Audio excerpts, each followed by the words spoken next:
Hello students, my name is Ajay Sharma and I welcome you all in ES Success Academy. Today I am going to discuss class 10th English chapter the 100 Races part 2. In the first part we observed that the drawings made by Wanda Petronsky won the first prize in girls category and all the students were very strangely observing the paintings made by Wanda Petronsky. But Wanda Petronsky was not coming to the school. When the students were observing the paintings made by the winner and Miss Mason was also in the room, suddenly a note came to Miss Mason and Miss Mason got surprised, got shocked after reading that letter. That letter was from Wanda's father and it has been clearly mentioned that Wanda and her brother will not come to school now. तो Wanda के father के द्वारा एक letter आया था school में जो miss मैसन को मिलता है और मिस मैसन उस लेटर को पढ़ करके सरप्राइज हो जाती हैं। वो इसलिए सरप्राइज हो जाती हैं क्योंकि उस लेटर में वांडा और उसके भाई के स्कूल ना आने का कारण लिखा होता है और उसमें ये भी क्लियरली लिखा होता है कि वो लोग एक नई सिटी में शिफ्ट हो रहे हैं। वो इसलिए शिफ्ट हो रहे हैं क्योंकि वो एक बड़ी सिटी में जाना चाहते हैं ताकि उनके नाम को लेकर के कोई उनका मजाक ना उड़ाए और उनकी कोई हंसी ना उड़ाए और उनको एम्बैरेसिंग फील ना करना पड़े। जब मिस मैसन को बात पता चलती है तो वो बहुत दुखी हो जाती हैं। स्टूडेंट्स बहुत सरप्राइज और शॉक्ड हो जाते हैं। उनको बहुत ही एम्बैरेसमेंट फील होता है कि उनके बिहेवियर के कारण वांडा पेट्रोस्की और उसका भाई अब स्कूल नहीं आएंगे।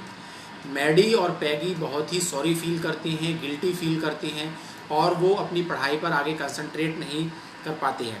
और पैगी और मैडी स्कूल से जाते वक्त वो लोग ये डिसाइड करते हैं आपस में कि वो लोग बॉगिंस हाइट जाकर के वांडा पेट्रोस्की से मिलेंगे और उसको सॉरी बोलेंगे अपने बिहेवियर के लिए और उसको मनाने की कोशिश करेंगे कि वो उस स्कूल को छोड़ करके न जाए और उसको ये एश्योर करेंगे कि आगे से वो इस प्रकार का कोई भी व्यवहार नहीं करेंगे और उसको अगर कोई भी तंग करता है तो उसको रोकेंगे और उसको प्रोटेक्ट करेंगे। जब दोनों के द्वारा ये डिसाइड किया जाता है तो वो बॉगिंस हाइट की तरफ चले जाते हैं और वो एक थोड़ा सा गरीब टाइप का इलाका है। जब वो वहाँ पर पहुँचते हैं तो एक सफ़ेद घर मिलता है और वहाँ पर आगे और पीछे जाकर वो आवाज़ लगाते हैं और वांडा पेट्रोस्की से मिलने की कोशिश करते हैं लेकिन उनको किसी भी प्रकार का कोई रिस्पॉन्स नहीं मिलता है।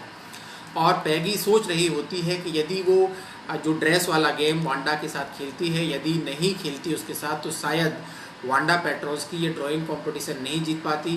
पैगी को ये लगता है कि उसके द्वारा किए गए गेम के द्वारा या ट्रिक के कारण ही वांडा पेट्रोस्की को इंस्पिरेशन मिली होगी ड्राइंग्स को बनाने की। तो मैडी उसको कहती है यदि तुम ऐसा सोचती है तो तुमको गिल्टी बिल्कुल भी फील नहीं करना चाहिए।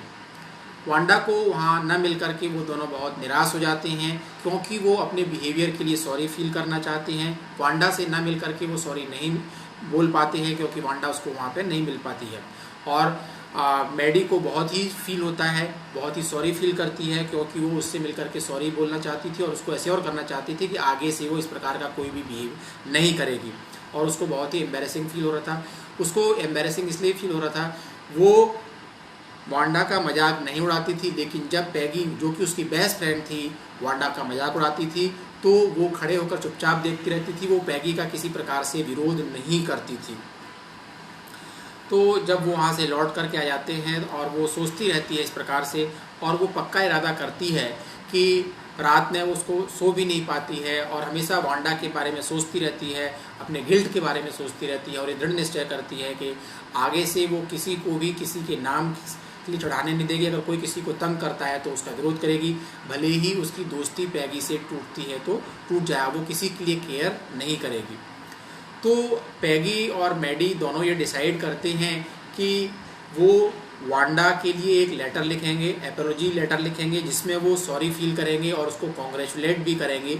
वास्तव में वो एक एपोलॉजी लेटर लिखना चाहते थे लेकिन वो एपोलॉजी लेटर न लिख करके एक फ्रेंडली लेटर लिख देते हैं जिसमें वो वांडा से पूछते हैं कि उसका नया स्कूल कैसा है, नई सिटी कैसी है और उसके नए फ्रेंड और नए टीचर कैसे हैं और उसको वो कॉन्ग्रेचुलेट भी करते हैं। जब वो बॉगिन्स हाइट के लिए उस एड्रेस को पोस्ट कर देते हैं तो उसमें प्लीज़ फॉरवर्ड भी मेंशन कर देते हैं। प्लीज़ फॉरवर्ड वो इसलिए मेंशन करते हैं ताकि अगर वो वांडा वहाँ से शिफ्ट हो गई है तो उनके नए एड्रेस पर उस लेटर को पोस्ट कर दिया जाए ताकि वो उनके फ्रेंड वांडा को मिल जाए और वो अपनी फीलिंग्स उसके साथ शेयर कर सकें। जब बहुत दिन हो जाते हैं वांडा की तरफ से कोई भी रिस्पॉन्स नहीं मिलता है पैगी और मैडी को, तो वो लोग थोड़े सरप्राइज होते हैं और सोचते हैं कि अगर लेटर तो उसको मिल ही गया होगा, क्योंकि अगर लेटर उसको नहीं मिलता तो लेटर उनके पास वापस आ जाता। तो वो सोचते हैं कि वांडा शायद उनसे अभी तक बहुत अपसेट होगी, इसलिए वांडा ने उनके लेटर का कोई भी जवाब नहीं दिया। तो पैगी भूल जाती है और अपने आप में खो जाती है। लेकिन मैडी को ये जो गिल्ट था जो उसको लगातार सताता रहता था कि वो उसके साथ वांडा को सॉरी नहीं बोल पाई और उसको कॉन्ग्रेचुलेट नहीं कर पाई उसके विनिंग के लिए और अपने व्यवहार को के लिए सॉरी नहीं बोल पाई, तो हमेशा सोचती रहती थी। तो फिर ठंड के दिन आ जाते हैं, क्रिसमस का त्यौहार आ जाता है, चारों तरफ बर्फ़ बिखरी रहती है और लोग स्टूडेंट्स अपने क्लासरूम को सजाते रहते हैं और एक ट्री और बेल्स के द्वारा क्रिसमस को सेलिब्रेट करने के लिए सजाते हैं। अचानक से मिस मैसन को एक लेटर मिलता है वांडा पेट्रोस्की का, जिस लेटर में वो वांडा पेट्रोस्की जो है वो रूम नंबर 13 के स्टूडेंट्स के बारे में पूछती है और बताती है अपने नए जगह के बारे में, और मिस मैसन को बेस्ट टीचर के रूप में एक्सेप्ट करती है और मैडी और पैगी को ड्रेसेस के बारे में स्पेसिफाई करती है और सारे स्टूडेंट्स को उन ड्रेस को रखने के लिए कहती है, क्योंकि उसने नई 100 ड्रेसेस दोबारा से बना ली हैं। तो इस प्रकार से वांडा का लेटर जब मिस मैसन को मिलता है और वो जब उसमें ये डिस्क्राइब करती है कि वो पेंटिंग्स सारे स्टूडेंट्स में डिस्ट्रीब्यूट कर दी जाएँ, तो मिस मैसन बहुत खुश हो जाती हैं। उनको ये लगता है कि जो वांडा ने जो फर्स्ट प्राइज़ जीता है उस मेडल को वो उस एड्रेस पर भेज सकेंगे। पैगी और मैडी भी बहुत खुश हो जाती हैं जब उनको पता चलता है कि वांडा पेट्रोस्की ने उनके लिए ड्रेस भेजी हैं और उस गिफ्ट को वो बहुत खुशी से एक्सेप्ट करती हैं। और मैडी और पैगी गिफ्ट को लेकर के बहुत एक्साइटेड हो जाती हैं। जब वो घर जाती हैं तो मैडी सोच करके उसकी आंखों में आंसू आ जाते हैं, वो इमोशनल हो जाती है और उसकी आंखें ब्लड हो जाती हैं आंसू से भर करके। लेकिन जब वो ध्यान से देखती है तो उस पिक्चर में अपनी पिक्चर को देखती है, ऑब्जर्व करती है, तो लगता है कि वो मुझसे कितना पसंद करती थी, कितना लाइक करती थी कि उसने मेरे लिए स्पेशली ये पेंटिंग बनाई है।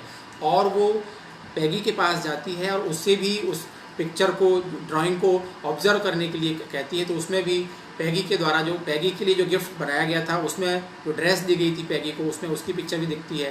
तो इस प्रकार से वो उस पिक्चर्स को देख करके दोनों इमोशनल हो जाते हैं और सोचते हैं कि हम लोगों ने उसको इतना तंग किया, उसका इतना मजाक उड़ाया, लेकिन वो हम लोगों को इतना पसंद करती थी। तो इस प्रकार हम देखते हैं कि पार्ट 2 में जो गर्ल हैं मैडी और पैगी, वो अपने आप को सुधारना चाहते हैं, अपने आप में चेंजेस लाना चाहते हैं और किसी भी स्टूडेंट्स को आगे से तंग न करने का प्रॉमिस करते हैं अपने आप से। और लेकिन जो वांडा पेट्रोस्की की फैमिली वहाँ से चली जाती है क्योंकि वो नहीं चाहते थे कि उनका कोई भी मजाक उड़ाए उनके नाम का और उनके पॉलिश इमिग्रेंट होने का। और मैडी और पैगी बॉगिन्स हाइट को विज़िट करते हैं, उसको वहाँ पे वांडा से मुलाकात नहीं हो पाती है तो वो लेटर लिखते हैं और उसमें सॉरी बोलना चाहते थे, लेकिन वो सॉरी ना फील करके एक फ्रेंडली लेटर लिख देते हैं और उसको कॉन्ग्रेचुलेट करते हैं और उसके बारे में पूछते हैं कि वो नई जगह में कैसा महसूस कर रही है। बहुत दिनों के बाद क्रिसमस के समय में वांडा पेट्रोस्की का लेटर मिस मैसन को मिलता है, जिसमें रूम नंबर 13 के स्टूडेंट्स के बारे में पूछा जाता है और वो अपनी ड्राइंग्स को सारे स्टूडेंट्स में डिस्ट्रीब्यूट करने के लिए रिक्वेस्ट करती है और 2 स्पेशल ड्रेसेस ग्रीन और ब्लू पैगी और मैडी को डोनेट करती है और अपना जो लव है, अपना अफेक्शन है, अपना अटैचमेंट उनके प्रति एक्सप्रेस करती है और वो इमोशनल हो जाते हैं उन गिफ्ट को एक्सेप्ट करके। तो this was the part 2 of the 100 dresses class 10th English chapter.